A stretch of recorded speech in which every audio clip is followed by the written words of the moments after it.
Selamat pagi dan selamat bertemu kembali dalam pembelajaran sejarah Indonesia. Coba kalian perhatikan gambar berikut ini. Apa yang kalian pikirkan tentang gambar tersebut? Beberapa pergolakan besar pernah terjadi di dalam negeri akibat adanya ketegangan politik yang terjadi antara tahun 1948 sampai dengan 1965. Tahun 1948 ditandai dengan adanya pemberontakan PKI di Madiun, sedangkan tahun 1965 ditandai dengan peristiwa G30S PKI. Mengapa kita harus mempelajari hal ini? Halo sahabat Rumah Belajar, bersama saya Bu Puji Tiasmani, kita akan belajar tentang berbagai konflik dan pergolakan yang terjadi di dalam negeri antara tahun 1948 sampai dengan 1965. Apa itu pergolakan? Dan ada berapa bentuk pergolakan? Pergolakan adalah keadaan tidak tenang atau terjadi huru-hara. Adapun bentuk pergolakan di dalam negeri yang terjadi dari tahun 1948 sampai dengan 1965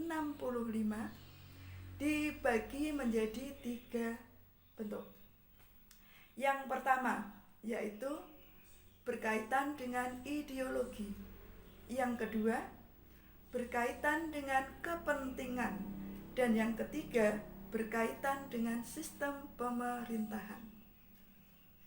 Yang pertama, konflik dan pergolakan yang berkaitan dengan ideologi. Contoh dari pergolakan yang berkaitan dengan ideologi yang pertama adalah pemberontakan PKI Madiun. Yang kedua, DITII, dan yang ketiga G30S PKI. PKI tentu saja mengusung ideologi komunisme, sedangkan DITII membawa ideologi agama. Yang kedua, konflik dan pergolakan yang berkaitan dengan kepentingan. Ada beberapa kelompok yang memanfaatkan situasi sosial atau keadaan lainnya untuk kepentingan mereka sendiri. Contoh dari pergolakan ini diantaranya adalah pemberontakan RMS, APRA, dan Andi Aziz.